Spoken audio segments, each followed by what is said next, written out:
Just wanted a quick start, give you a heads up. Last time I did this presentation for Minnebar, it was 50 minutes in length, and I remember that my mind was exploding with things that I wish I would have said then. So here's how I'm going to do this presentation.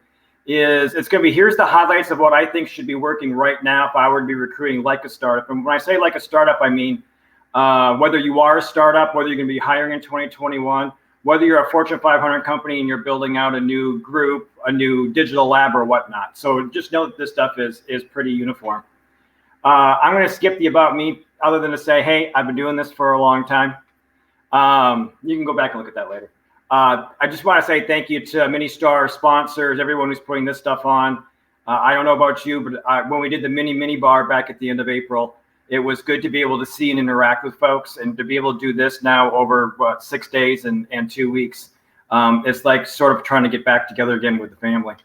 One thing that I do want to mention, I don't know if anyone else has brought this up yet today or not, but Maria, who is the executive director for Ministar, was honored. And I think that we're all honored, blessed, fortunate, lucky, whatever the word is that one wants to use, that we have this lady running our community. She's been a dear friend for a long time.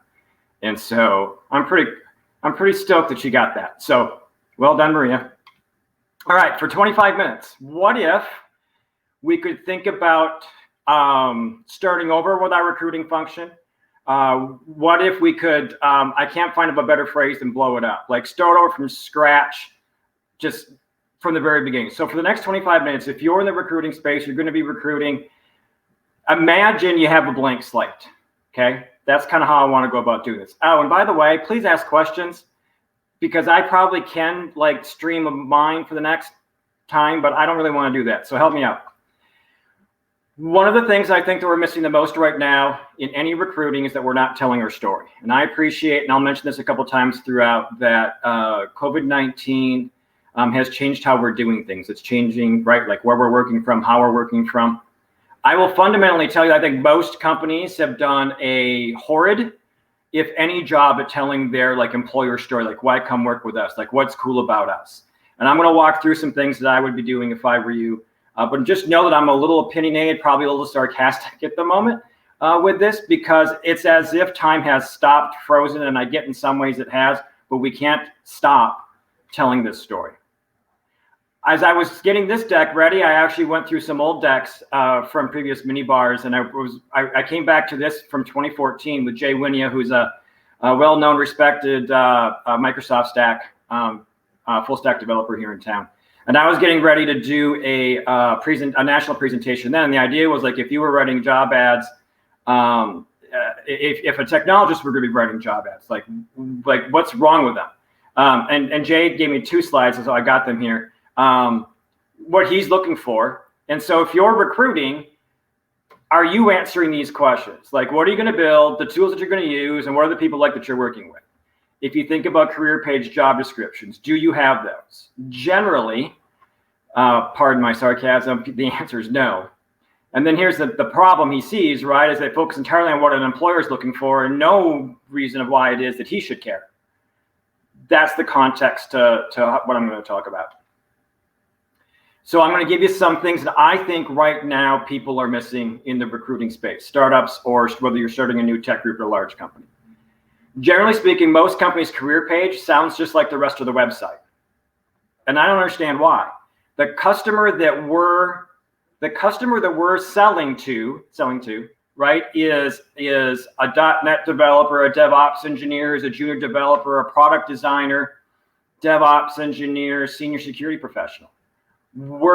Usually most career pages sound like you're a fintech startup, you're a healthcare startup, you're in sports. Like the career page should sound like you're actually trying to talk to people, right? Your future employees, candidates, people that you're trying to get excited about coming to work for you one day. So it shouldn't sound like the rest of your website.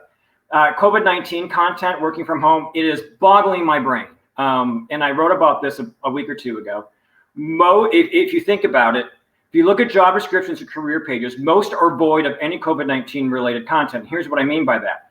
Are you working from home or not? Are you going back? Might you know when? And I appreciate that a lot of companies don't know what they'll be doing at the first of the year. But it can say, like, to the best of our knowledge, we plan on slowly going back January 4th. Here's why. And here's the text. If you're a technical co-founder, if you're in HR, you're a recruiter, you'd want to know these things if somebody was recruiting you. And so rather than leave it up to my imagination as a candidate, spell it out for me. Where are you at? What's going on? Are you working from home? Like, there are companies in town right now who have, particularly like some design shops, right? They're recognizing that some employees aren't working well from home. They don't have the dedicated space. There's lots of noise and distraction. It could be that they're done being on the round. And so some offices are saying, hey, we're open, and hey, the CEO's not going to be here. You don't have to come, but you can come to, as if you were right, the role reversed. Now, like, going to the office might be a refuge for you. But talk about that. A lot of career pages, companies are saying that now that they are thinking or are going to be doing future remote hiring, right? Because I would say up until January, February, March, remote hiring for a lot of like full-on remote hiring for companies was not normal. And I appreciate that maybe in the tech startup space it is, but broadly speaking, in the job employer market, it was more of a novelty. But I'm seeing people talking about it on LinkedIn, but I'm not seeing it in career pages and job descriptions. And then adding photos and video. We're going to talk a little bit more about pieces of content to be added. The idea is that most career pages have graphics that are probably outdated. The photos on the career page aren't of the people that are working at your company today. And that's baffling to me, because as a candidate, right, I'm going to and again, I'm kind of presuming that we're going to be back in an office in some form or fashion down the road for a lot of companies, but I'm expecting that the people who are on your career page, those photos actually still work at your company, that I might see them on a Zoom, I might see them during orientation, I might bump into them in an office one day. So keeping the photos and the video on your career page current, probably a good idea, right? Job descriptions. For the love of Goldie Gopher, I'm a huge Gopher football fan. Job descriptions are a marketing document, not a legal nor HR one. I'm going to awkwardly pause. Job descriptions are a marketing document, not a legal nor HR one. They all sound like legal and HR ones. Stop. Stop doing what the Fortune 500 companies are doing. Stop with all the bullet points. You do not need 17 bullet points of what an iOS developer is going to do at your company. Assume that the people who are reading your job descriptions are adults, that they are in the space. They've done the work. You don't have to say, and then you're going, stop. If you can't tell, I'm frustrated, truly frustrated with this. Stop going to Stack Overflow, copy and pasting someone else's job description, dropping in a few bits of your own, and then posting it. Write original content. Have it sound like you. Have it sound like your employees. If you're looking for ways to be able to describe who you are, what you do, be it on the career page or the job descriptions, ask your employees. Why did you come here? Why do you stay? By the way, those might open up some additional conversations for you to have. But the idea is this, is that if you can't, sometimes I really struggle with writing my own content, right? I have to treat Paul DeBettignies or Minnesota Headhunter as a client, because I freeze when I do my own stuff. And I get that we all get a little awkward when we do our own stuff or our own company's material. I get that.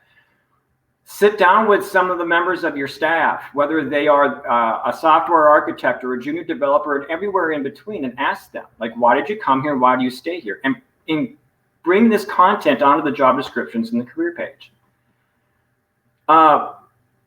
When people say benefits, it's usually as if, oh my goodness, look how cool and smart we are that we have these really cool things. By the way, a lot of companies have 3 weeks paid vacation. A lot of companies have unlimited vacation. It's almost like table stakes, right? And so also in your job descriptions, I appreciate that if you work at a really large Fortune 500 company, maybe you have to do this, but you're in a startup or you're building a new team or a new group. You don't have to have must be able to carry 20 pounds, be on the phone all day, or repetitive typing skills or repetitive typing. No shit. Sorry, I don't know if anybody has swore yet, but I'm trying to hold them back. Here's the thing. If you were objectively going to look at your job descriptions, scratch that. The last time I was in a room full of recruiters, it was about 325 of them. And I asked a room full of recruiter and HR professionals, how many of you like your job description? Not 10%. Not 10% of the people in the room liked what they have posted. and then don't ever change it. So stop doing that. Stop doing what everybody else is doing. Like, be creative. Talk about your company. Have quotes from your actual employees. Have those photos actually be your employees. Enough of stock photos of people who don't work at your place. Okay. I don't know if I hammered that hard enough or not. Kind of feels like I did. Social media posts. So I'm thinking whether it's LinkedIn, Twitter, Instagram, if you have a company Facebook account, I'm going to suggest to you that everyone needs to be participating. If you're recruiting, if you're a corporate recruiter, create a social media calendar for your senior executive team. If you're hiring and your CEO, your CTO, your chief product officer, your VP of people operations is also not talking about the roles and that you're hiring and all of these things, create the calendar for them. Okay. Company accounts, same deal. What tends to happen is, particularly on Twitter or on LinkedIn, it's the idea that we are constantly selling. We're constantly trying to convert customers. We're constantly putting out company content. The idea is this: is if you look at any startup in town and you look at who's following them on Twitter, yes, it's customers. Yes, it's potential customers. Yes, it's some news media, but it's also technologists, product folks, right? Marketing salespeople. Give them some content that they can also be taking in. So if your Twitter account is primarily sales driven, but once a week, twice a week, you can put in a company culture photo, a link to something. Hey, we're a sponsor of Minnebar. Like, if you're a sponsor of Minnebar or Ministar, and you haven't yet tweeted out something that you are a sponsor and you're looking forward to these 2 weeks, then I'm not going to be Minnesota nice. You're failing at this. Let people know that you're sponsoring the JavaScript meetup, Minnebar, Ministar, Twin Cities Startup Week, DevOps meetup, whatever it might be. Create content that your staff is going to be willing to share. And if you don't know what that is, ask them. Again, I have this really sarcastic tone in my voice, and I'm really sorry, but I'm really adamant about this. Ask your staff, what are the things that they would want to be showing their friends, their family, their peers, their colleagues, potential future employees, future team members? Just ask them. The gone dormant. I've mentioned this before. Since COVID-19, since the killing of George Floyd, so many social media accounts of all varieties for companies have really gone quiet. I get that we're many months into Zooms. Zooms aren't always like the most aesthetically pleasing photo to post on LinkedIn and say you're hiring. But you know what? Here's the thing. We need to let people know we're doing all right, that our companies are doing okay. So here's some content ideas. Here's what I've been doing with clients in town. Here's what I've been doing, and here's what I will be doing for the rest of this year. Again, I get that the photos, the taking a screenshot of a Zoom call are boring, but you know what? Sometimes you're having wear a funky hat day, and sometimes you have dogs and cats, and sometimes I'm seeing folks who are doing what's the word I'm looking for? It's like weird talent day. Like, I get that it's Zoom, but who cares? Post this stuff. If you're a CEO or you're a recruiter, if you're a company of 9, if I'm a CEO, I'm going to put a video camera in front of me. Well, I'm going to have someone else put a video camera in front of me. And have them ask me questions. What's it like to work here? Why did I start the company? Like, what's cool about what we're doing? Why does that last round of funding matter? I'm going to interview my hiring managers. Here's the deal. If when recruiters and HR folks are left to write job descriptions, they sound like us. We need job descriptions and career pages to sound like our hiring managers, like the people on those teams, like our staff. So get video of the hiring managers. It's okay if they're awkward. It's okay if they're a little weird. It's okay if they're not the most communicative, right? But at the end of the day, let candidates, future staff members, potential future staff members, opt in or opt out, but let them hear from a hiring manager. Host a get to know us chat video. Like if it were me and my product team is hiring, I am going to do a Zoom. I'm looking at my calendar if you're wondering what I'm looking at. So I'm going to do a Zoom next Wednesday because I don't want to conflict with Minnebar content next week, right? So next week on the 14th, I'm going to get my chief product officer, my VP of product, my director of product, and a UX designer and a product manager, and I'm going to get them on a Zoom. And I'm going to promote the bleep out of this. I want people to sign up and listen. I want them to hear, what are we working on? What's cool? How do we do product at our company? I'm going to let them know ahead of time some of the questions I'm going to ask, but some of them are going to be follow-ups. And I'm going to ask them things like, why do you work here? Why did you come here? The questions I was mentioning earlier. I want to get them on a video because then I have an on-demand piece of content. I can, if I'm talented. I'm not as talented, but I have friends in video who are. I'm then going to take that content. I'm going to splice it up. I'm going to have sections now that are 10 seconds and 20 seconds long. What's it like to work here? Why do you want to come work here? Here are the cool things that we're doing. Here's our process of doing things. You now have content for weeks, months, right? The idea is it's an easy way to get people to get to know you. And by the way, it's a recruiting tool, clearly. Content can include day in the life, the mundane things, even remote mundane things. I'm still seeing companies now and again, and I think it's fantastic, posting like they're still sending donuts to their staff on the monthly day when they would celebrate like birthdays, new hires, good news type things. When you're back in the office, in whatever form or fashion that will be, it's here's the new shipment of all of the soda, waters, food stuff. The idea is that we want to be able to say to folks, this is what it's like to work here. So my blog post for today, tomorrow, or Thursday, 6 months of COVID post. Pause for a moment. Pretend you're a job seeker. I call you up. I send you an email, an in-mail, whatever it'll be. And I say, I've got this really cool opportunity I want you to take a look at. One of the first things you're going to be thinking about, whether you say it to me or not, is how are they doing? Right? You want to know, like, is the company doing well? What was the transition from in the office to work from home? What's it going to be coming out the other side as best anybody knows? Everyone should be writing a 6 months post right now. And if you think about it, we're coming up on 7. And for some of us in this space, we're in month 9 now. We were working on this in the middle of January. But how's the company doing? Are we, particularly, by the way, if you're at a company that has had downsized, if you've had some bad news, and now you're hiring again, you have to do these posts. So it can be your CEO and your senior leadership posting it on LinkedIn.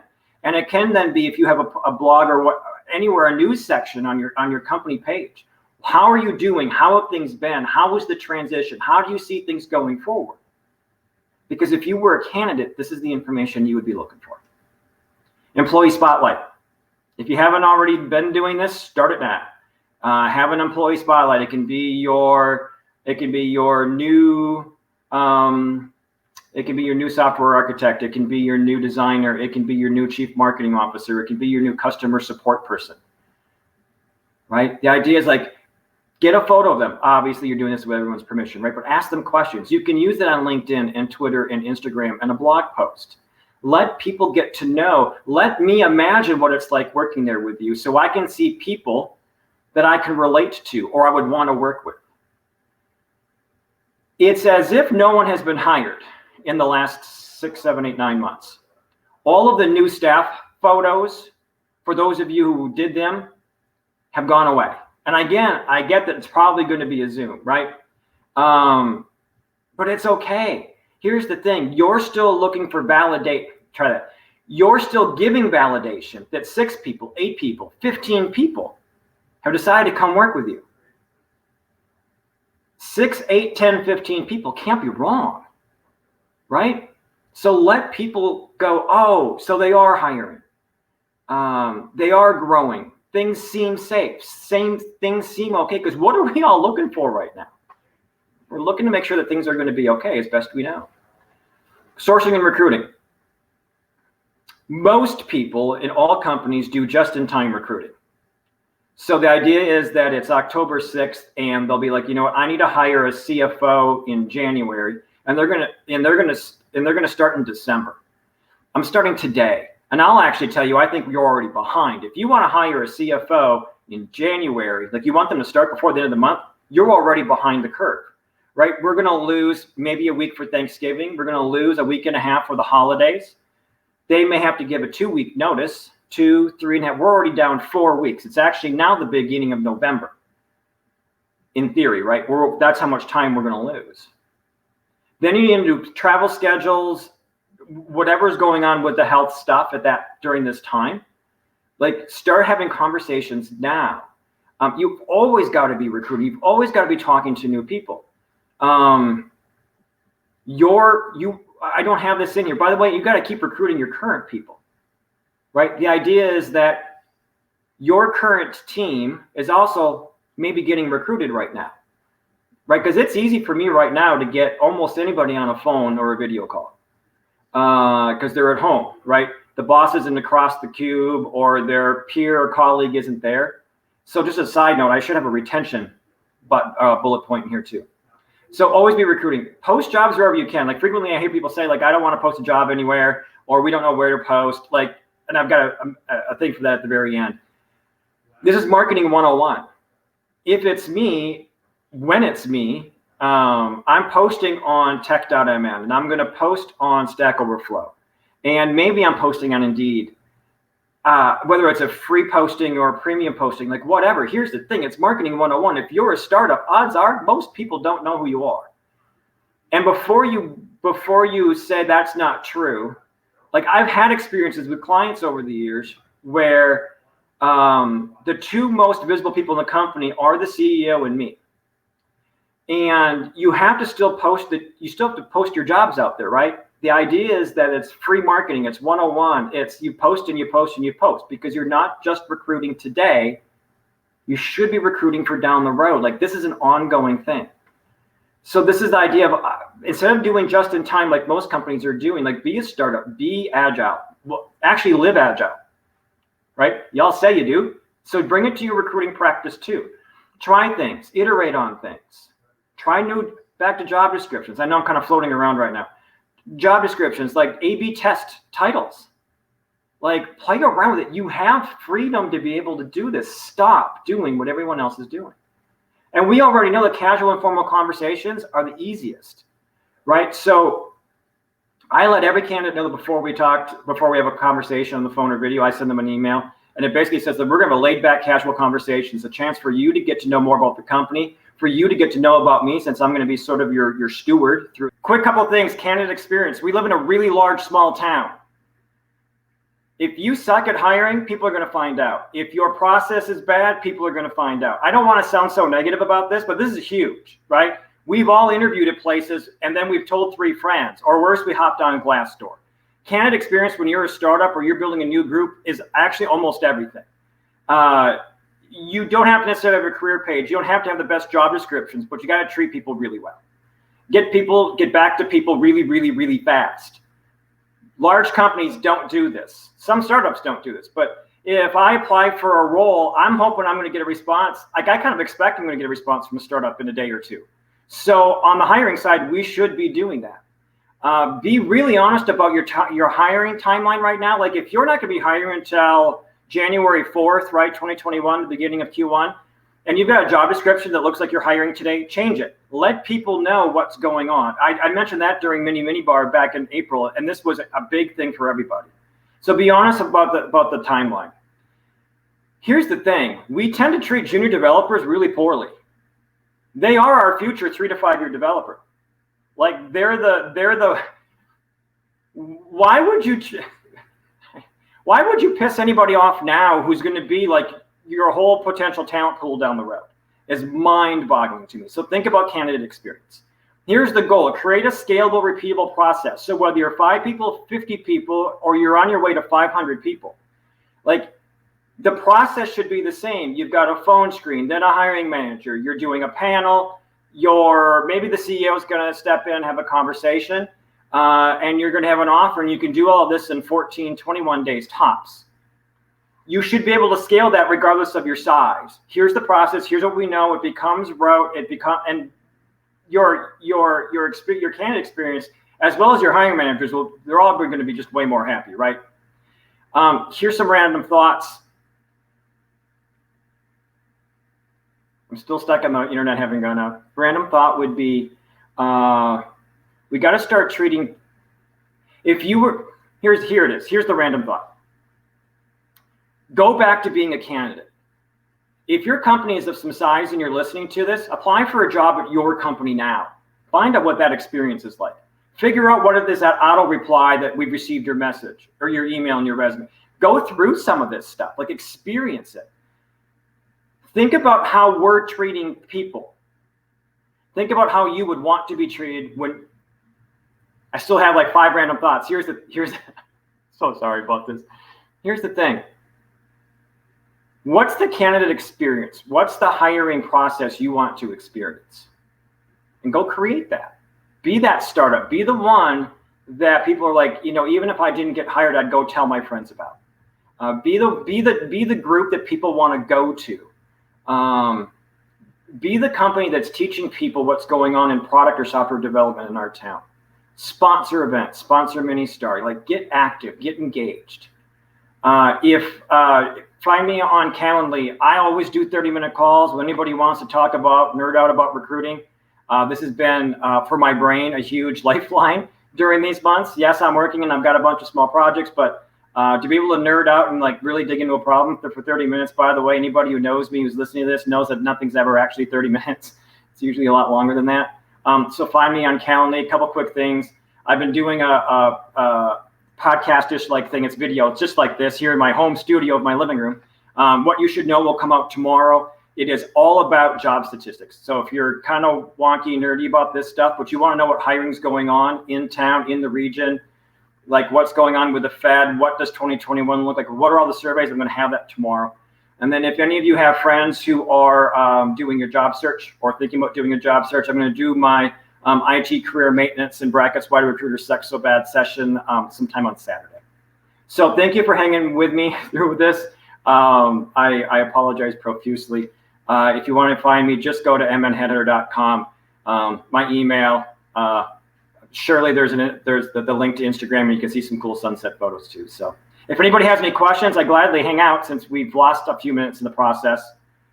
If not, you can also send me an email, paul@mnheadhunter.com.